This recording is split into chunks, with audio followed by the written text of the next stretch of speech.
Urinary tract infections are extremely common. Around 1 in 2 women and 1 in 20 men will get a UTI in their lifetime. Plus, once you've had one UT challenge, you're way more susceptible to another in the future. That's why you just need Just Thrive's UT123. This product can actually prevent UTIs while maintaining your urinary tract health. UT123 targets both immediate and long-term relief. We've all heard to drink cranberry juice for your urinary tract, but did you know that for the full effects, you need the whole cranberry? Not just juice, but the skin, flesh, and even the seeds. Well, UT123 uses superior ingredients that utilizes the whole fruit. This supplement truly is the full package. So if you're someone who struggles with the constant urge to urinate, a burning feeling when you pee, pelvic pain, or just want to be proactive in your urinary health, Just Thrive is for you. Just Thrive is so confident you'll love their product that there is a 100% money-back guarantee on every purchase made through justthrivehealth.com. And for a limited time, you can save 20% off site-wide at justthrivehealth.com with promo code SEXWithEmily. That's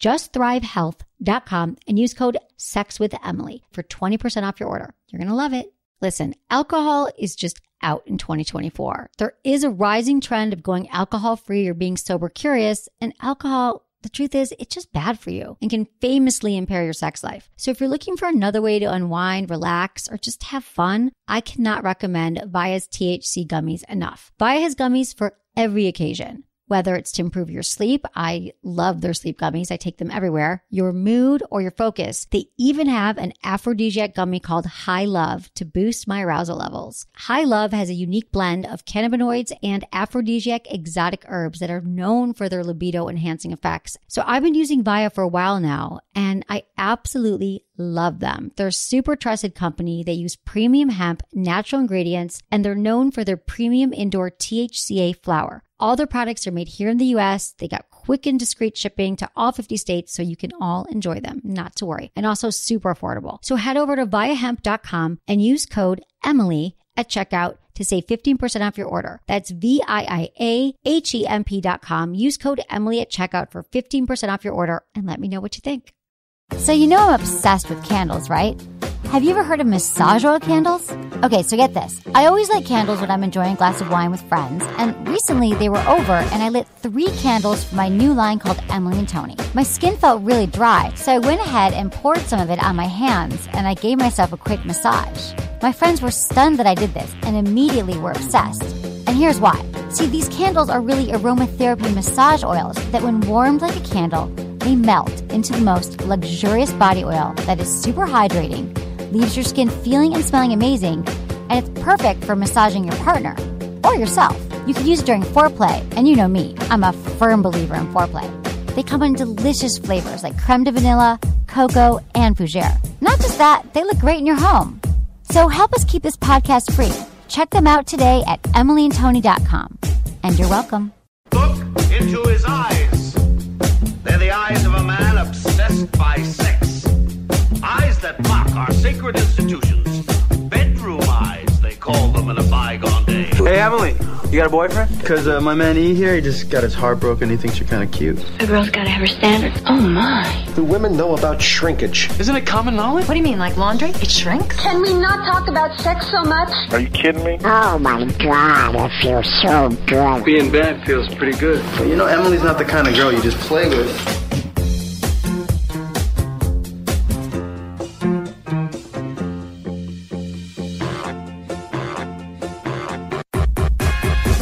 You're listening to Sex with Emily. We're talking about sex, relationships, and everything in between. For more information, go to sexwithemily.com where you can listen to all of our podcasts, sign up for our mailing list. Oh my God, and right now is the best time to go to sexwithemily.com because I've got a new special report on my website that you all have to get. It's free.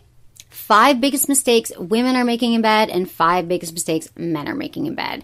And, you know, mistake is kind of a negative word. I'm not saying you did it on purpose, but there are some things that you're doing and I'm telling you how to improve them. So just go to my website, check it out. We've also got tons of videos and I've got hundreds of podcasts. Subscribe to the podcast on iTunes.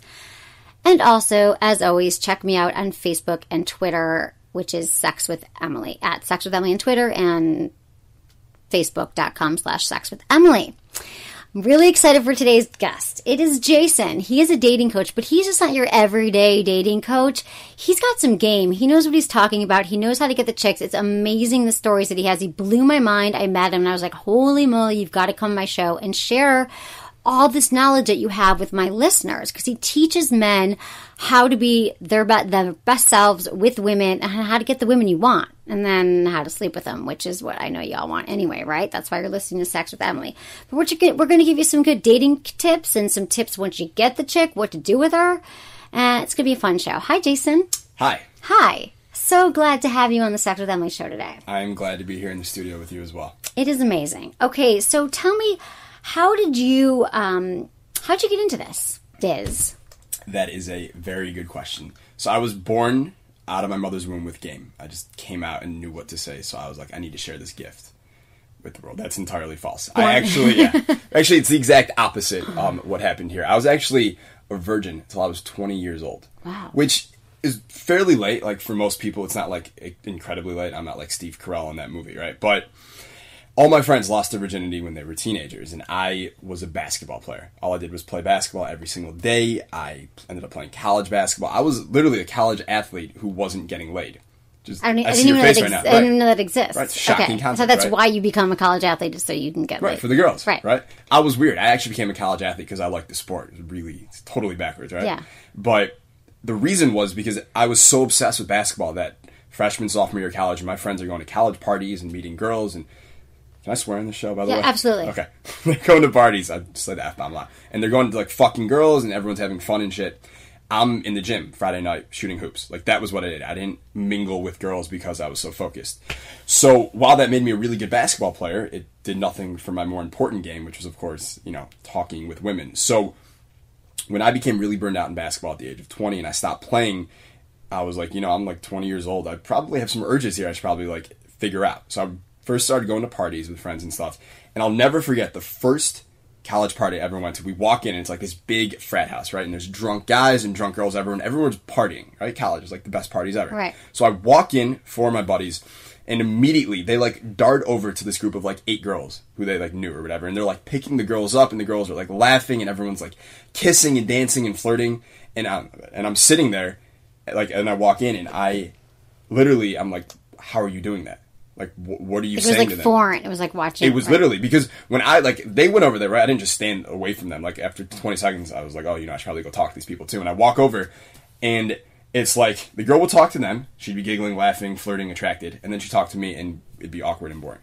And then 10 seconds later, she'd be like, you want to go talk to the people who make me feel good? Or I have to go to the bathroom. Or I have to get another drink. Exactly. And then I've been that girl, right. So I didn't know what to say. I didn't know what to do. And of course, me, I have like this obsessive personality to figure everything out that I'm interested in. I was like, this I need to fucking figure out. So started hanging around guys who were really good with girls. I got a mentor. I started reading books on the subject. And then, one thing led to another. I got deeper and deeper and deeper. And now, almost 5 years later, this is all I do. So this is like, so you could say like my teenage years, I was obsessed with basketball. And the minute I hit 20, and since then, I've just been obsessed with everything male, female dynamics. And now you have a really successful dating coach business, and you have products and all this stuff, and which is so cool, what you just told me, that you're going to be giving away to our listeners a free report, which is the deadliest pickup line of all times. Yes. Okay. So it's not a report, it's going to be a video. It's a video. Okay, good. Even better. You don't even have to read. You don't have to read. Fuck reading. Right. Who wants to read? So that's going to be at sexwithemily.com/Jason, which is so easy. Okay, so you can check out all what Jason is about, because if you're going to want to know more about Jason, believe me, after you listen to this interview. Okay, so you became obsessed with women and studying women. And so then when did you lose your virginity then? So that's a good question. That took maybe 6 weeks or so from that point when I decided. Not bad. Right, I thought that was pretty good, right? Yeah. And then, of course, it was like the first domino fell, and then it's like, you start to pick up some momentum and some steam, and the game just keeps getting better and better and better and better. So by the time I left my college campus, I was holding these impromptu seminars at like different frat houses and stuff, teaching these guys game on like a whiteboard. Like, in this situation, you should be saying these kinds of things and approach the girl this way, and if you want to take her home, here's what you should say. I was literally, had groups of 10 or 20 guys, listening to me teach this stuff, which was So insane. Give me an example. Okay, so when people hear game, they think of, Strauss, the pickup. You say you're not a pickup artist, but, I feel like every pickup, because you're not, you're more of, a dating coach, and you do it with more of a heart, perhaps? Hopefully, or you don't? Yeah. My mom would like to think so. I certainly do. Because here's the thing. I think the term pickup artist implies certain things that I don't like or embody. I think it implies like you're manipulating someone to do something that they don't necessarily want to do. What I'm teaching guys is two things. It's number one, how to become the most attractive version of yourself. Okay, so you don't need to manipulate anybody, but simply by being this most badass, awesome version of yourself, you're going to naturally attract all the women that you want. And then two, I'm not going to teach you how to manipulate a woman, but there are certain things you can say and certain things that you can do to make her want to come home with you, to make her want to sleep with you. So you're not manipulating her, but you're just like pushing these buttons that she wants to, like, she wants you to push. And like I'm kind of giving guys like a blueprint, like push these buttons, like they want you to do it. That's what you were drawing on the whiteboard in college, were the buttons. Yeah, exactly, certain things like that. So what are those buttons? That's what I want to know. Sure. Well, what are we talking about? Well, as attraction? a woman, I try to think about like, God, I mean, because now that I've been, I've met so many people I've been doing this for a long time, and I've met a lot of guys who like are professionals in dating and getting women, all this different stuff. But then I started thinking back about my past and like, wow, like why was I attracted to that guy? All the guys I would get hit on, I get hit on a lot in college. I was a cocktail waitress, and I was like, a million guys. But I was like, what were the ones? It was the ones who were funny or who were smart or were confident, all those things. But like, how do you teach that? Like, sure. So, I mean, right, because, like, the common dating advice is just have a great sense of humor and be really confident, right? Right. Like, that's cool. it. Right. What the fuck am I supposed to do with that? Right. That makes it, right? It doesn't help. How can you take a guy who's not confident and be like, all right, dude, just be confident. confident. Be confident. Bye-bye. Have a nice day. Yeah. Exactly. So, instead, what I'm teaching is my formula, like, generally speaking, to attract any woman. I'm not saying that you're going to make any woman sleep with you, because there's a lot more that goes into that. But just, like, even when you're in a relationship, you still meet guys and you feel, like, attraction towards them. Like, guys, they might be dating one girl, but if they meet someone else, they're not necessarily going to fuck her or pursue her, but they'll feel, like, you still have those feelings. Attraction, right. It just happens. We feel attracted all the time.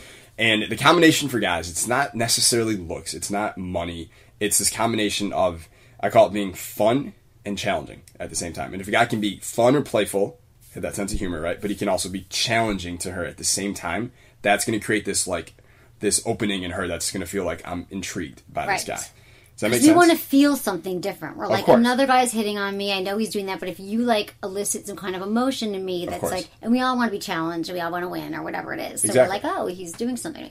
So how do you teach that then? Okay, well, let me ask you a question. Okay. Do you, like, when you were, like, really single and guys were hitting on you all the time and I am everything still like that? single. Okay. Yeah. So, I mean, really single, but I'm never really single, but I've never really committed either. But go ahead. I like that. I feel the same way about myself. So, when a guy hits on you and you get one of those feelings, you're like, I need to, like, get out of here and excuse myself to go to the bathroom or something. What things do you, like, what is usually happening? What is usually That's a great question. I'm because I'm trying to like channel back to the time where I was like at parties. I was like, oh, I'm gonna go get a drink, know. I'm usually just like bored. He's asking me where I'm from, what I do for a living. Like but it's in a way that there's no attraction. I'm not interested. I'm just bored. I'm like, and I've got like you need to get my attention. You've got 30 seconds. And if you're, I can tell already, and I'm not interested in it. Nothing's sparking in me. Nothing's interesting. Not even if he's cute or not. Like it's not. I'm not even a girl who's like, oh, he's got to be hot. That it's for me, women, the brain is our largest sex organ. So you need to turn our brains on. And so these guys were not turning my brains on. They were boring me, and I, had to do the fake bathroom swoop. Like, gotta go to the bathroom, gotta be with friends. Yeah. And he wasn't doing anything. Right. And when you say the brain part, I mean, it's the emotional brain part that needs to be, that's where guys need to hit. So when guys go up to a girl and they're getting this reaction of like, I'm not interested, I'm going to go, floss my cat's teeth or something right now or something like that. Like, that happens because he didn't spark any emotions in her. It was purely a logical conversation. When a guy can go up to a girl that he just met and he can push a button or spark some emotion in her, something different, a different feeling, she's going to be intrigued. She's hooked now. She wants to know a little bit more. But, you can go up to a girl and you can go up to, like, you can spark an emotion in the wrong way. You can go up to her and be like, you know what, you're really ugly. Like, if that's going to get an emotional response out of her... That's going to put her in therapy for the next 20 years. It's probably not going to get you laid, though, right? She's really low self-esteem. But if you go up to her and you are playful and you're challenging to her at the exact same time... So give me an example. Pick me up right now. So one of my... I'll just lift you up. One of my favorite things to do, okay, that I always tell guys, this is like one you can just test out, and this will probably work for you, is I go up to a girl and I say, hi, I'm Jason. What's your name? And she goes, hi, I'm Emily. Hi, I'm Emily. And I go, nice to meet you. I'm psychic. I'll just like... You say I'm psychic? Yeah, I'm psychic. Did you know that? And she'll be like it's weird, right? It's Right. really something off like, the wall. No, I just met you, and Right. what do you mean? Right, and I'll be like, yeah, it's weird. You know, it happened last week. I got hit in the head with this football, and I've been psychic ever since. Do you have any psychic power? Like, you make it a fun. It's totally, Right. It's just playful, right? So let's do it. I'll be like, I don't know. I mean, I've been to psychics before. I don't know if I have psychic powers. But you probably felt like at one point where like there was some weird like ESP thing that happened, right? Yeah, totally. Right, like someone called you that you thought was going to call you. Yeah, or you something. think about someone and they call, or you run into them at the street. Right? Okay, so one, we're being playful now, and we're just connecting Right. on something totally random. But also, right now, at this moment, what I would do is I'd say, okay, now we're being playful, right? Right. But now I want to challenge you at the same time. So I would say, okay, well, let's see how good your psychic powers are. And then I'll turn to the rest of the room, and I'll say, him, right there. What's his name? Bob. No, I think that's entirely wrong. Try again. Mark. Okay, that's probably a little bit better. What does Mark do?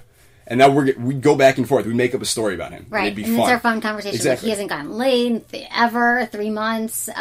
He's way too drunk right now, and he needs to wear a different shirt. Yeah, he smells too. I don't know if you noticed. He's a little. No, BO does there. he? That's why he's standing alone. I see. So then we're creating a dialogue, and it's fun, and you're not asking me where I live and what I do for a living. Well, here's the thing.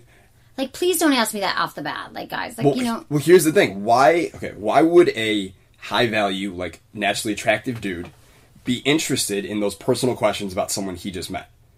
You know what I mean? Like, she's done nothing to make him be like, wow, I need to know more about you. Tell me about you. Like, that should happen after she's invested some and she's earned it a little bit. Right. And you should be doing the same for her. Like, it should be an equal amount of investment. Like, if a guy goes up to a girl and he's just like, what do you do? Where are you from? What's your job? What's your favorite color? Like, all this bullshit.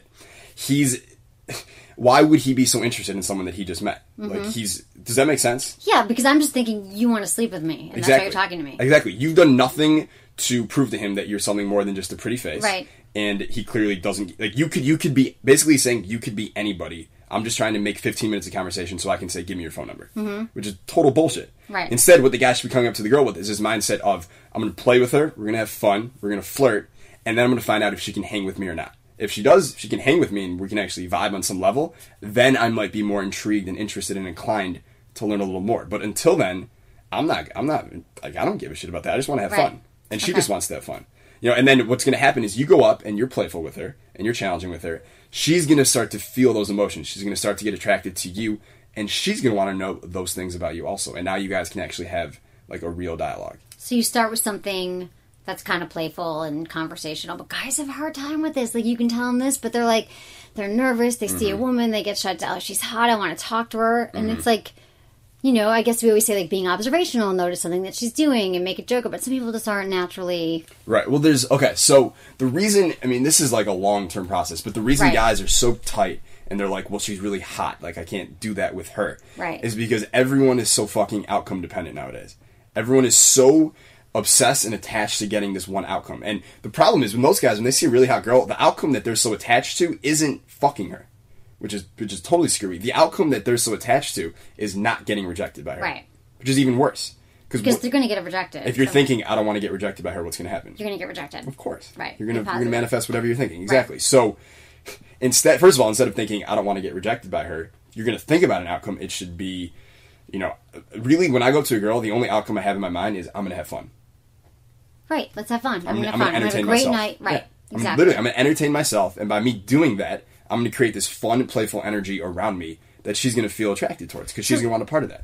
That is so. I want everyone to like pay attention to that, because when we're talking about building confidence, that's what we're talking about. Because that makes you feel confident, and also to think that I'm just going to have fun right now. It's about me. Like, it's because it should all be about us, right? Like, at the end of the day, no, like, we're born alone, you die alone. People hate when I say that. I mean, whatever. I believe in togetherness, but the truth is, if you don't feel good, no one else is going to want to be with you if you don't feel good about yourself. So the fact that you're taking away from her, like giving her all the power, you're like, I'm just going to go have fun. This is going to be fun. You're not even thinking about rejection and the worst thing that's going to happen. You're like, I'm at a party, I'm going to go talk to a chick and make it fun. I'm going to have fun. Exactly. And what's ironic about it is when you know I'm going in there, I'm just going to fucking entertain myself. I'm going to say what I want. I'm going to do what I want. That's like self-charging. Like, that charges you up because now you're not worried about what she's thinking or what he's thinking or what anyone, you don't give a fuck. Right. You're literally having fun in your own world, in your own body, whatever you want to call it, and that's going to draw people in. That is what attractive energy is. When we see someone doing what they want and saying what they want and they're free and they're happy, we want to be around that person because we want some of that. We want to be freer. We want to be happier. We want to be more excited about the shit we're saying. So that's going to So we're attract attracted to people like that. Of course, we're attracted to people who are free. People who are free, happy, passionate, excited, whatever you want to call it. That's who we want to be around. We want to be around those people all the time. Right. And that's what I'm talking about when I'm saying, like, become a naturally attractive virgin. You're not going up to a girl. Like, I could say lines to you that would be little, like, button pushes. Like, little lines that would, like... So we all know, like, the old age, like, people want what they can't have. Mm-hmm. Right? I would call that, like, transient attraction. Okay. Because I can say something to a girl, like, you know, she tells me she's from Pasadena, and I'm like, oh, girls from Pasadena are trouble. Like, we definitely can't be drinking buddies anymore. And I take the drink from her or something like that. Like, that is like a button push, right? Right. And that's going to make her feel like she can't have me for a second, and she'll feel a pull towards me, and that's great. But that's not gonna make her want to fuck me. Right. But that's just like a fun, playful thing. But if you are this guy who has this like masculine, attractive, doesn't give a fuck, he's free, he's self-entertaining, you have that energy about you, and that's lasting. That's who she's going to be around. And you can teach that to people. Yeah, of course. It can be learned. Everything can be learned. People think they don't have it, and they can't get it, and they live in the worst town to date in, and everywhere they live, they can't meet anyone. And I'm just like, you've got to work on yourself. You've got to work on becoming the best version of yourself. Of course. So these are some great ways to do it. It all starts with you. It always starts with you. So if you're not feeling good about yourself, you're in a bad place, you're in a funk, you're not feeling good about your job, all that stuff, you got to do things right now. Like, don't focus on the women right now, or the man. If you're a woman listening, don't focus on the man. Like, focus on making yourself better, whole. You know, happier, yeah. Happier, I mean, whole. Just, if you were to just look at your days, like, how many of the things that you're doing every day are things that you wanted to do for you? And how many of the things you're doing are things for other people? Like, I mean, we get into these, like, if all day long you're doing stuff for someone else, or for the approval of someone else, or to please someone else, or because some boss told you to do it, whatever it is, you know, you get stuck in this pattern of that's your pattern. Your default pattern is, I do stuff for other people. But if all day long you're doing stuff for you, and you're saying things for you, and you're saying what you want, all of a sudden your pattern becomes, I'm doing what I want. So when you go out at night, nothing changes. You're still doing that. Exactly. And that's who we're attracted to. So what creates the attraction between two people then? That would be when they're seeing you, when they're seeing you being your most positive self. Sure. But what else is it like? Sure, yeah. Let's get a little more. Something weird just happened here. Hold on a minute. Okay, we're good. Go ahead. So, yeah, I mean, let's get a little more, like, specific here. Yeah. So, we're good. Go. Okay.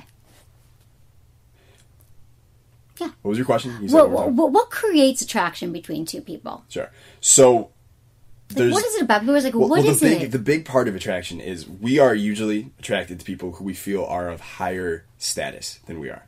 Okay? It's higher status or higher value, whatever you want to call it. And a lot of people think that the way to, like, demonstrate or convey that you are a high status human being to someone else is, like, your cars or your clothes or where you live or your house. And we don't trust that. Like, we know that someone could have been born with rich parents. They didn't earn that money. Or we know that someone could have gotten lucky on some .com bubble burst or something like that. And we don't trust those things. On some subconscious level, if we meet a guy who drives, like, a kick-ass car and has a sick house or something like that, like, but he's a faggot or he's a nerd or he's a douchebag or whatever it is, then none of that shit means anything. He's still a low-status person to us. Okay? Which is good, because for the guys who don't have a lot of money or stuff like that, that's just not something they want. Yeah, let me just take one point, a little segue here. I've had guys who've come to me, and, like, in the first 3 minutes, they're telling me about their Rolls Royce that's parked in their driveway. They're like, I've got this Rolls Royce, and I'm kind of stressed because I left the driveway. I'm, like, running out of there so fast. Like, I don't give a shit that you have a Rolls Royce or what you have. Like, to me, and other women might feel differently, but I don't care, like, what you own, what you do, what you have. It's about probably what you're going to say next. I'll ask you, what does it say about that guy who feels the need to tell you about his Rolls Royce? That he's so insecure that he's leading with his Rolls Royce, and he probably has no penis. Right. Yeah. Not even a small one, just none. He's none. He's penisless. Right. He's castrated.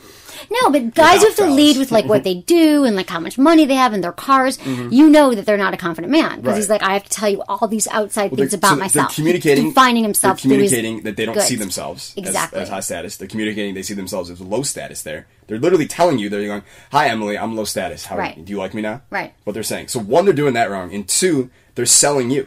Right. Okay. The ideal way to do it, if you want to pick up a girl, is you make her sell to you. You flip it around, right? And they're I mean, it's ridiculous. They're doing the exact wrong things. How do you flip that around? Flip it around. Do it to me. So we call it qualifying. Do it. Right. Yeah. So I would say something to you. I would say something like, you know what, you, like, clearly you have, like, very, like, type A, like, high energy about you, but I'm sure there's other times where you can, like, chill and relax. I thought I chilled out since I moved to LA. No, you're very high wire. Okay. But see? What? You're kind of like, you're like opening up here. But I would say to you, like, but I'm sure there's times where you are more chill and like vibing and laid back. Like, that would be true, right? Right. So like, when do those times happen? Like, I'm just curious. When do I chill and vibe? Yeah, when do you find the time to chill and vibe? Lately? No. With friends, exercise, running, yoga. Mm-hmm. Yeah. And like, when you're doing those things, like when you're doing yoga and you're like starting to like mellow out, like what changes like in your mindset for you, like when that happens? I guess I just clear my mind and I become calmer and I focus on my breath and I let all my thoughts go and I just become a more chill person. Mm-hmm. I think my friends too, surround myself by like people I love and people who are funny and smart and they kind of like rub off on you in the same way. Yeah.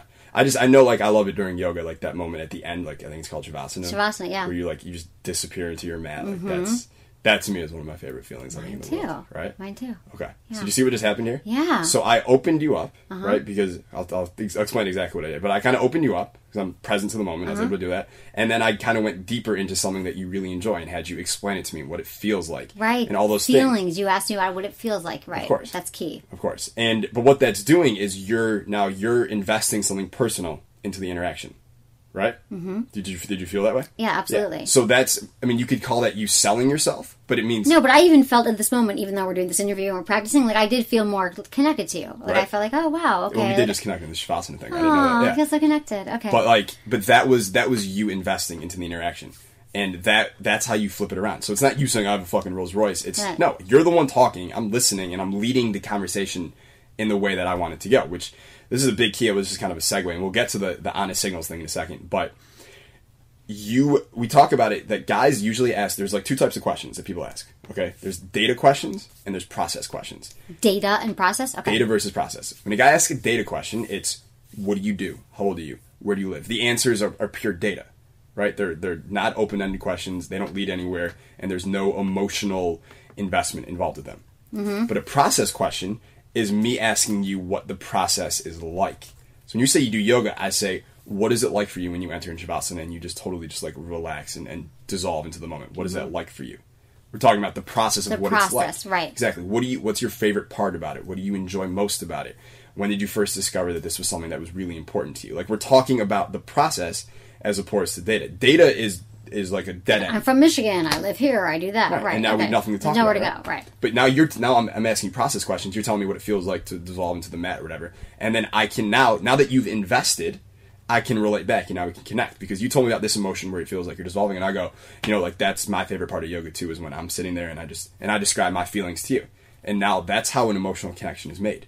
But you can't emotionally connect on I'm from Michigan and I'm this old. We're both from Michigan, by the way. Very funny. odd. I know, very odd. Okay, so right, I get it. Data versus process. So guys should focus more on the process questions. Don't ask data questions. Just stick to the process. Not even process questions. Like, process questions are great, but just have a process conversation where, like, that's when girls talk about they meet a guy and they're like, and their friends are like, what did you like about him? Like, during the conversation, it's just like, I don't know. We just vibed. We just clicked. That's what happens when you're having a process conversation. You're both sharing related experiences, funny stories, little anecdotes, and it's just like, it's this constant vibe going back and forth. And no one's like trying to, like, I'm trying to pick her up, I'm trying to get something for her, she's trying to get something from him. It's just pure vibing. And that's what chemistry is. That is chemistry. And it's emotional. It's like you open opening up emotionally. It's totally emotional, yeah. Emotional question. Now, what about sub-communications? Okay, so this is what I want to talk about. Okay. This is the honest signals I was talking about before. Honest signals? Okay. So we have it totally laid out that people are attracted to people of higher status, right? Like this. Yeah, this I is want to the go thing. back to that. Is it really like? But it's Can we be equals too? Don't you think we're equals, some people? Or you think initially we're attracted? I think we're all born equal, but then I think... No, I'm saying, but in life, couples, do you think that couples are never equal? Or you're saying in the attraction phase, we're attracted I'm to talking our about early on. Okay. I'm sorry. I mean, but the thing is, if a girl ends up, like, committing to a guy for a relationship, and, like, it starts off where he's, like, higher status than her and she's attracted to that, she doesn't want him to go down. Why would she want that? She wants the biggest badass. That's what... I mean, why wouldn't she, right? And he wants the same thing out of her. So... honest signals or high stat, like, so I say honest signals are the signals that are communicating what level of status that you are. Okay, false signals would be cars, clothes, like where you live, how much money you make. That's all false because that doesn't tell us about a person. Right. That can be false. The honest stuff cannot be faked. The honest signals, for the most part, eye contact, body language, vocal tonality, energy, things like that. And we call those the sub-communications, everything that's not being actually said. But because the thing is, like, we're taught from a very young age how to deceive and mislead and misdirect with our words. Like, that's not hard. We know how to do that. But we're not taught, like, we trust what we pick up on other people from their body language, their vocal tonality, and their eye contact. Those are the honest signals, and those make up like 80-90% of attraction. So do you teach that to men, like the right, honest, like how do you? Yeah. So when they download the Deadliest Pickup Line of All Time, when they go see that, they're going to see a video of me actually demonstrating this line in a whole conversation on a girl. Okay. They're going to see the whole thing. So what Hold on a minute. SaxWithEmily.com/Jason. Watch him do this. Okay. Yeah. So they'll see it live, and the reason that I was like if it's a Deadliest Pickup Line, like you could do that on paper or like in audio, right? But the key thing is, and this is what I talk about in the videos you guys will see, is it's not the words that really matter. Because you ask a girl, like, if a guy she just met and she was attracted to, you're like, what did you talk about? She won't remember. Right. She has no idea. She just remembers the feeling. Remember the feelings it's the people feeling, give us. it's true. Of course. So, in the video, that way you can see my body language. You can see my eye contact. You can see my vocal tonality. And you'll see her, she'll start playing with her hair at a certain point. I didn't tell her to do that, but it's because this is, like, attraction is hardwired. We can't help it. If we meet a guy, if a girl meets a guy and he's conveying these qualities about himself, she will feel attracted to him. So she starts playing with her hair, her pupils become dilated, her foot starts like moving around because she's a little nervous. So you can see all of these things happening live in front of you.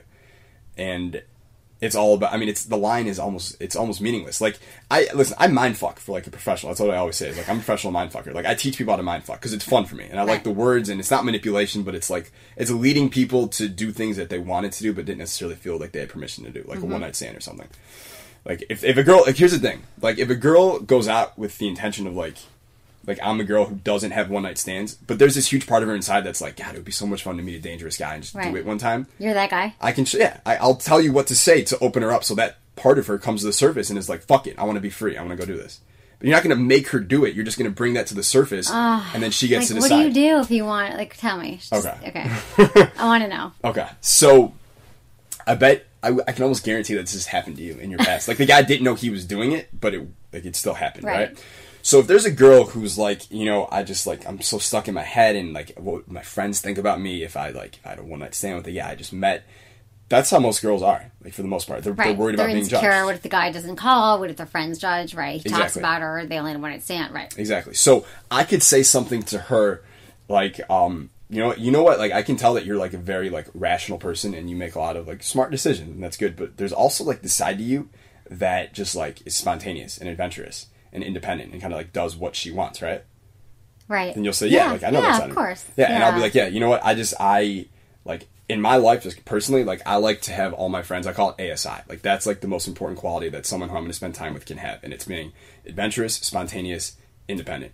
Like those three things to me, I feel like the happiest people are always ASI, and the people who are always neurotic and worried about shit aren't. Like they can't live in the moment, they can't go with their feelings, they can't trust themselves, they're so worried about everyone thinks. Like so true. How fucked up is that? So messed up. Right? And now all of a sudden I've laid down this frame of our conversation. And I'm like, oh, I'm fun and spontaneous. Exactly. So now that next thing you know, we're in the bathroom and I'm like on my knees or something. But I didn't make you do anything you didn't want to. No. It's like you're subtly giving someone permission to be like, you know what, like, dude, like, you can be free. And is it under the assumption that all of us have that part or aspire to be more spontaneous? Well, here's the thing. Everyone like, if I'm has type that. A, I'm like, don't call me type A. Like, I'm spontaneous, right? Right. Everyone does have that. That's the thing. Everyone has a conservative side and everyone has a more adventurous side. And it's always going back and forth. But when we're like, I'm sure you have friends where you hang around and you guys act really goofy. Right. But then you have other friends where it's more like serious and philosophical, right? Right. Right. Because they bring out those sides to you. So if you're a guy who wants to pick up girls and go for one night stands, then you need to be the guy who can bring out the adventurous, spontaneous, independent side of her. ASI, I like that. Mm-hmm. Love the acronyms, and I'll remember. Exactly. Okay, so but what about making you? Okay, well, first of all, you're sort of legendary at such a young age. Mm-hmm. No, but I hear you have some crazy sex stories. I do, yeah. I just want to hear what comes to mind when I say that. What's your crazy sex story? Well, and how did it happen? Can you talk me through the science of what happened when you got to get there? Yeah. Okay. So I'll tell you. Besides a lot of alcohol, no, I'll tell you a local story. Okay. Okay. And alcohol always helps, of course. Local, does that mean like it happened in in, say, Santa Monica. Okay. Yeah. Because I travel a lot. I'm, like, speaking and coaching and stuff. So, like, some of these stories were, like, San Francisco. Actually, there's a story that happened on the trolley, the late-night trolley that goes around downtown. Love it. I just moved. I know. Right, That's what I'm saying. okay. Yeah. So there's one there. But they're, like... Hard to pick. Cause Chicago, New York, Miami, Vegas, Austin. Yeah, I mean, we can go all day. But let's go Santa Monica. Okay. So... recently I was at this bar in Brentwood, okay, and there was like a bunch of people there, and it was this girl's birthday, and she had a lot of friends there, and I meet this girl there, and we start talking, and immediately, like, we're not having a boring conversation. It's flirtatious from the start, right? Like, I think what I said to her was like, she was like at the bar, like, watching the television. It was like a hockey game, and I went up to her and I was like, like, you don't have to pretend to like sports to impress me. Like, I just like you for you, like something totally flirtatious and playful, right? So we're bantering, we're vibing. And then she started telling me that I was just like a normal LA douche who probably didn't read any books. That was what she said, which I thought was hilarious. But this is good, because if I know how to respond to that, then the tension is just going to rise and rise and rise. So she said to you, you're probably an LA douche who doesn't read books. Because no one here reads books, they say. Course, yeah. But you do, anyway, but right. Right. So, I mean, which to me is awesome, because I'm not only You're like... so not that guy, right? Right. So I can be everything. Right. So I said to her, I was like, that sounds exactly like a girl who doesn't read books. That sounds like something she would say, like, to make up for her own lack of book insecurities, right? So we start playing on that, and then we start talking about, like, Ayn Rand, because turns out we both love Ayn Rand. Right. And we connected on that, right? And we're talking about that. So after, like, 20 minutes of that, I'm like, this is how I usually get a girl to leave the bar. Like, to start, I'm just going to say, like, we had the adventurous, spontaneous, we had all those conversations. But I said to her, I was like, listen, it's like 1:30, it's, like, really crowded and hot in here. Like, let's go for a walk. Always, let's go for a walk. And she's like, done, let's go, right? Because we're spontaneous. Right. We already established that. So we're walking down the streets of, like, it was Wilshire Boulevard, like, up and down in Santa Monica, near, like, 26th, and we're, like, I'm, like, taking her behind, like, the Verizon parking lot. We're, like, making out there. And one of my favorite things to do is, like, slam a girl against the wall, like, protect her head, make Not out. Slam her, like, he protects her head. Okay. Yes, of course. In, like, a dominant but, like, protective way, yeah. So we're, like, making out. Women like that. Of course. A lot of women. Yeah. Dominant. And you take your hands, you put both of them above her head, you hold them with one hand, like, yeah. So I'll do that for 10 seconds, and then this is like a big key, you guys out there, for like building sexual tension. I'll just let it all, the treasure chest. Guys, you're letting it all out. Okay, guy, he usually charges a lot of money for this. Okay, yeah. I just love sharing, I really do. Plus, I'm bragging right now, so, and it's hot. It's under the confines of I can do this, so this is cool. So one of the best things you can do is when you're making out with her and you do that, like the first kisses, be the one to pull back first. Take it away first. Leave her wanting more.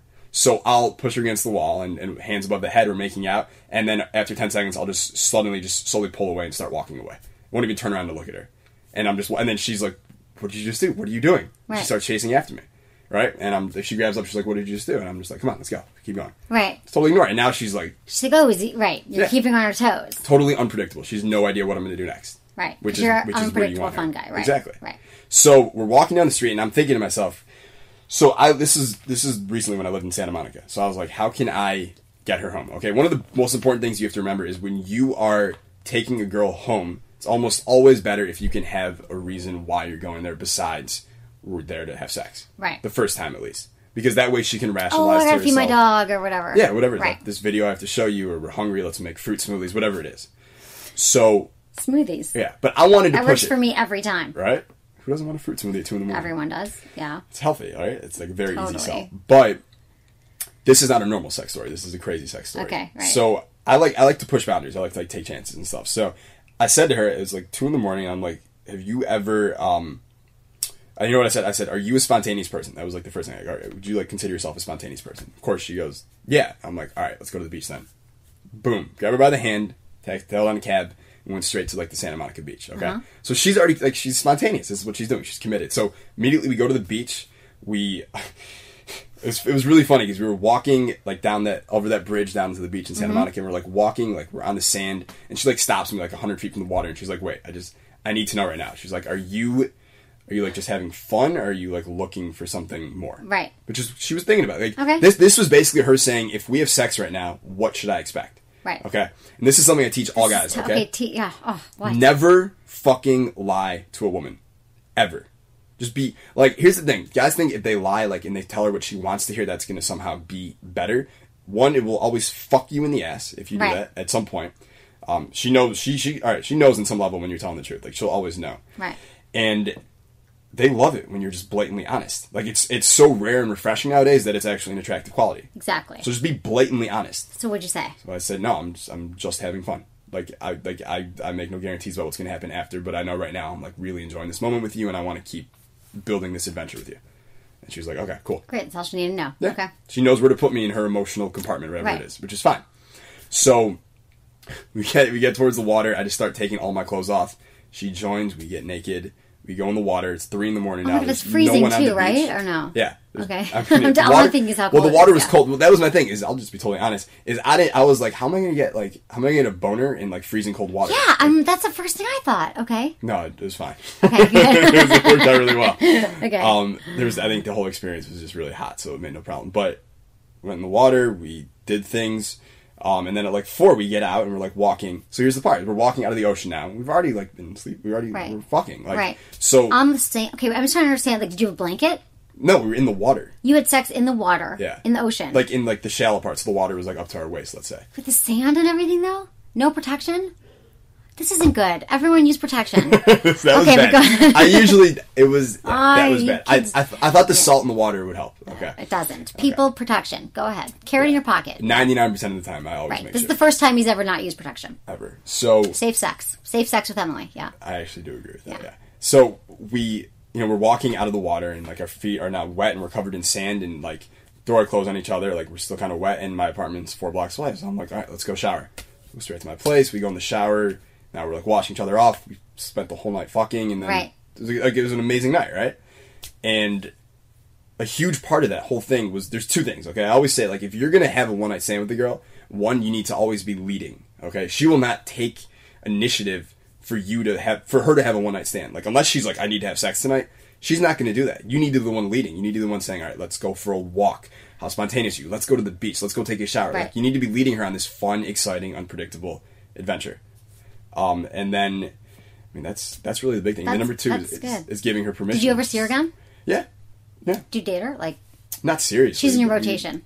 Sure, we could say that. She's, you know what? She's much more than a rotation girl to me. Oh, she is? She's more than a rotation girl. She's the ocean girl to me. She's the ocean. The ocean rotation. Mm-hmm. So what would you say, how do you make her want to, like, rip your clothes off? Like, how do you create, like, that sexual energy? How do you do that? Okay, so there's 2 parts to this. All right, number 1 is the subcommunications. So you can like turn a girl on just with your eye contact. Like most guys don't realize this because they've never looked the girl in the eyes. Guys who look down and like they don't look at the woman in the eye makes me crazy. Yeah. Well, the thing is those guys if you're out there listening to this, like stop doing that. You're telling her that you don't consider yourself worthy of her when you won't look her in the eyes. That's literally what you're saying.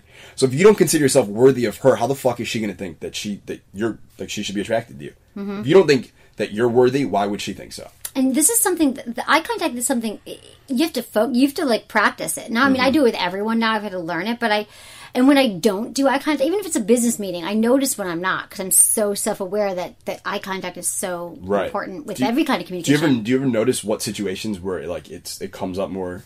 Well, what situations are it's usually, when I'm really trying to focus on something or think about, like right now, like I close my eyes and I think sometimes and I think it's a distraction, but it usually comes up when I'm like thinking. I look up to think, and then I access my brain, and then I go back down. That's what it is usually. When you're not making good eye contact. When I'm making good eye. But otherwise, I really try, because then I feel like it's just a false connection with someone. Like everyone just feels better. Right. I mean, Bill Clinton was the most amazing. That's why amazing politicians. The reality distortion field. Yeah. Yeah, exactly. Well, ironically, like I don't read like. I hate like nonfiction books. Like they bore the fuck out of me. Like this guy's telling me like 8 steps. I'm just like, fuck you, get out of here. I learned best from reading biographies. Those are my favorite things to read. And the last like 5 books that I've read have been biographies of like great men, like great leaders. And every single one of them, there was like chapters dedicated to their eye contact. Seriously. So it was Clinton was one of them. Okay, I'm Jewish, but I read a book about Hitler because I wanted to like learn more about that. And he would pierce people's souls with his eyes. Steve Jobs was known for his fucking stare down. I'm reading a book on Russell Brand. He talks about eye contact in there. He's like one of my favorite people in the world. Right. But it's like all of these guys, every like badass dude has figured out that the way to get what you want is be amazing with eye contact. Right. You know, David's great with it too. Yeah. So our friend David Wagner. Yeah. So it's like, it's so important. Right. It's so fucking important. It's so important. Eye contact. It's something anyone can learn, but you got to practice it. Mm-hmm. And then start to realize right now when you're listening to this, even if you're like, ordering your coffee at the coffee shop this morning, are you looking at the barista when you're ordering your coffee? Like most people aren't. And I even make, like wherever I go, like I just try to make eye contact. It just makes a connection with everyone, which I think it totally does, yeah. It's much more like, I don't know, I think you're more in touch with your heart and more in touch with your life. Like when you really are connecting with everyone you come in contact with. Yeah. And because when you're like looking someone dead in the eyes and they're looking right back at you, there's a part of you, the reason that you probably don't feel comfortable doing it right now is because you feel like there's some part of you that like you normally hide that they can see now, right? Because the eyes are the windows to the soul, right? So it's like you look someone dead in the eyes, it's like you're being totally vulnerable and you're putting it all out there. And that makes you uncomfortable right now. But the truth is that if you're a guy who can just look at a woman in the eyes, just totally open and free and nonchalant and don't care, that's attractive. Because you're saying, this is me entirely, I fucking own it, like I know you love it, and that's it. Right. And that turns her on right there. So you want to talk about sexual tension? We could be talking about socks right now, but if we have this strong eye contact going, and I'm like, I just love black socks, like just those like Argyle socks. There's something about them, But we're just holding this eye contact. The tension just builds. Exactly. So it's like it's building right now. Can you all feel it? Yeah. But it's like you don't need amazing lines to like turn someone on. No, just be it's present not about lines. It's and like, be there. It's all. So what we're saying here today, and we're gonna have to wrap up. But if you want to hear more from Jason, go to sexwithemily.com/Jason. I think that's what it is. .com/Jason JASON. And they're getting your free video. Mm-hmm. The deadliest pickup line. The deadliest pickup line. It's awesome. You guys have got to check this out, and you'll just learn more about Jason when he's like. But I think this is really helpful that you had to learn this because people think. I think so many men and women spend time like beating themselves up about like why can't I do it, but it's like a learned skill. Like everything you want to be good at in life, of course. You got to practice. Well, here's the thing: I just heard this quote the other day, and I thought it was fucking awesome. But it's like everyone is self-created, but only successful people want to admit it, right? So like exactly where you are right now, like you made yourself that way. So like just accept it, don't get mad about it, but just accept it, take it for what it is, and understand that also tells you that you have the power to create whoever you want to be a week from now, a month from now, a year from now. So this is a skill. Like you've taught yourself how to make bad eye contact with someone, right. And now you can teach yourself how to make good eye contact. Exactly. I love that every single biography you wrote was about eye contact because I think that's so important. It's amazing, yeah. I know. It's really good stuff. Yeah. Okay, Jason, you're the best. Thank you. And thanks, everyone, for listening to Sex with Emily. Again, please check out sexwithemily.com/Jason. Why can't I say slash today? My Michigan accent just came out. Slash Jason. Also, check out all of my podcasts. I've got hundreds of podcasts. If this is your first Sex with Emily podcast, you can find them all on iTunes. You can subscribe. Go to my website, sexwithemily.com. And put in your email address and get my free report of the 5 biggest mistakes. We have one for men and one for women that you are making in bed. I guarantee you will see yourself in one of those profiles. Just little tweaks here and there. You can change it so you can rock his or her world. Also, check out my book, Hot Sex, over 200 things you can try tonight. This is all on my website. My iPhone app, Kegel Camp. Hello, men and women. You want to have stronger orgasms? Check out Kegel Camp and check out my other iPhone app, which is Sex with Emily's Sex Drive, which is for couples. It helps you enhance your sex life and do all those crazy things that you want to do, but you're afraid to ask. So, thanks everyone for listening to Sex with Emily. Was it good for you? Email me, feedback@sexwithemily.com. Have you guys heard my news? I have a new sex gig. I'm not a porn star. It's better. I just launched my new premium skincare brand called Emily & Tony. These products are tried and true to help spice up your sex life, which is what I'm all about. I'm talking about massage oil candles that are 1 part candle, 1 part body oil, and check out these flavors. They come in delicious scents like creme de vanilla, cocoa, and fougere. And they're hydrating, and they leave your skin feeling super luxurious. We even have a product for the guys called Down Under Comfort that helps keep their balls smelling fresh and clean and dry all day, which is exactly what you want, right? So guys, if you take care of your balls, your partner will take care of you. So help us keep this podcast free. Use code EMILY to get 20% off your first purchase at emilyandtony.com. Trust me, you'll love them, and you're welcome.